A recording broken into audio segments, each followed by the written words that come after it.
Notice what happens to your body the moment you stand alone in public for more than 10 seconds? Your hand reflexively reaches into your pocket. Your eyes search for a screen. Your brain starts to panic, feeling an irrational, desperate urge to look busy just to prove to total strangers that you have a reason to exist. Think about how terrifying that is. We have been quietly conditioned to believe that a human being simply existing, doing nothing, is suspicious.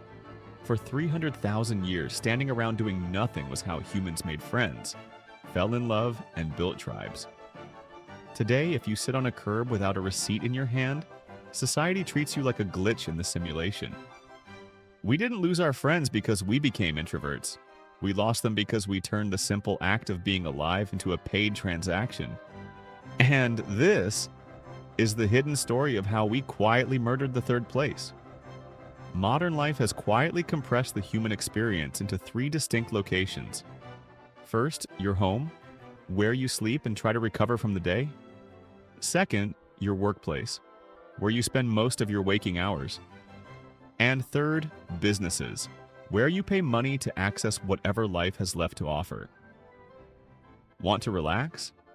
Buy something. Want to talk to a friend? Buy something. Want to sit down somewhere for a while without being judged?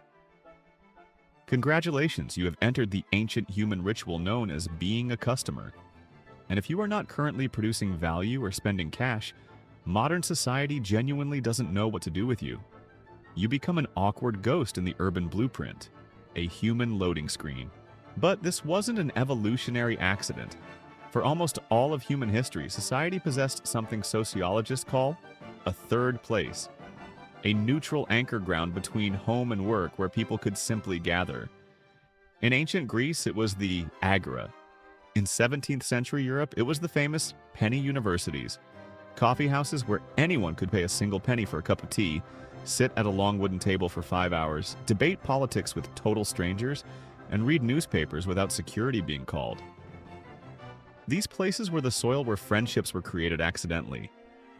You didn't have to schedule a meetup 3 weeks in advance. You didn't send a Google Calendar invite titled Casual Human Connection. You just went outside and people were there. Because humans don't actually build deep relationships solely through high-stakes, planned events. These small, unplanned micro-interactions are the invisible glue of a community. They remind your primitive brain that you are surrounded by a tribe, not potential threats. So what happened to these places? Where did they go? The first killer was the way we began designing our cities. With the rise of the automobile, we stopped building environments for walking human bodies and started building environments for fast-moving steel machinery. Neighborhoods were bulldozed to make room for highways and asphalt parking lots. Today, your friend might live only a few hundred meters away, but reaching them requires negotiating dangerous intersections and sterile strip malls. A journey that should take a 5-minute stroll becomes a stressful expedition requiring a 2-ton machine that consumes fossil fuels. We accidentally built infrastructure that treats spontaneous human contact as an inconvenience. And where public spaces managed to survive, we invented a second, more sinister obstacle: hostile architecture. Walk through any modern city center today, and you'll notice subtle design choices meant to discourage people from lingering. Park benches split by uncomfortable iron armrests every 18 inches. Bus stops with sloped plastic seats that make you slide off if you relax too much. Metal spikes embedded into concrete ledges to stop people from sitting down. The message engineered into the pavement is crystal clear. You can pass through here, but do not dare to get comfortable. Humanity looked at a bench and thought, great idea. A place where a tired person can rest. And then someone else looked at it and said, perfect. Now let's make sure they can never actually enjoy it. As genuine public spaces vanished, the market quickly stepped in to fill the void.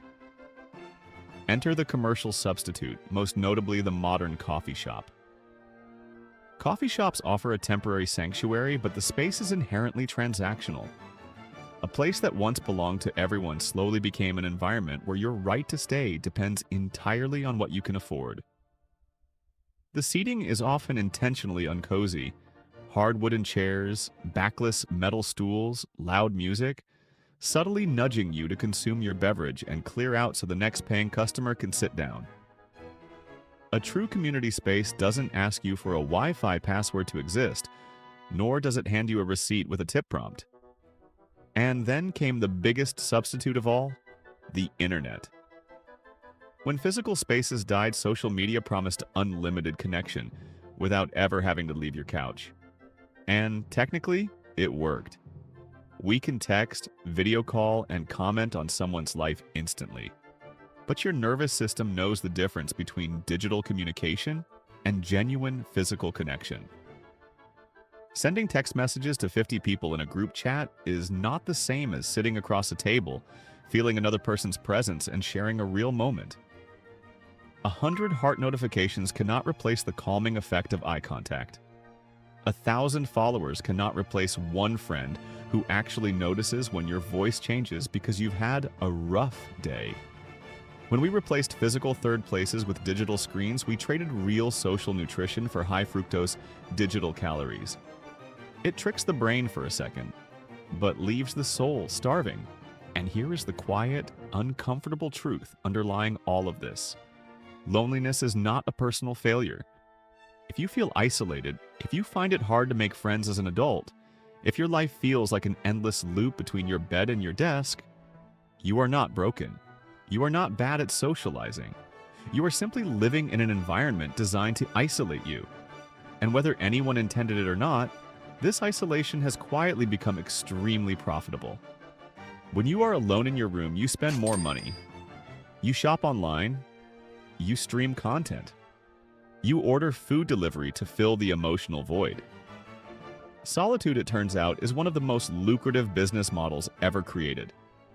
So does this mean we are doomed to stay isolated forever? Not necessarily, because the antidote to this system doesn't require technological revolution. It requires a quiet, rebellious return to something very old. We need to bring back low-stakes, non-transactional human spaces. We need to protect public libraries, the last truly free indoor spaces on Earth. We need to occupy city parks, sit on stoops, organize neighborhood block parties, and demand walkable streets. Public space is designed for humans, not just consumers.